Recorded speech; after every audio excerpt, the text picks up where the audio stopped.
Weather Service in Peachtree City has issued a severe thunderstorm warning for central Murray County in northwestern Georgia until 6:30 p.m. Eastern Daylight Time.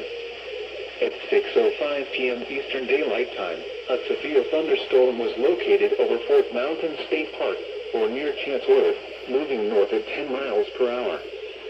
Hazard, 60 miles per hour wind gusts and quarter-size hail.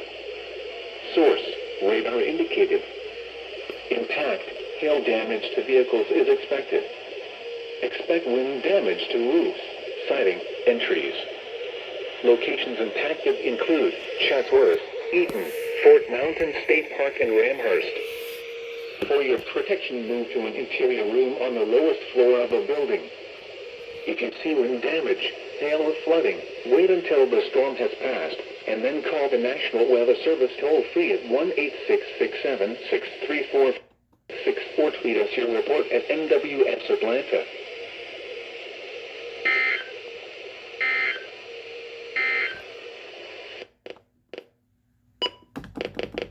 Since we didn't catch the siren, might as well.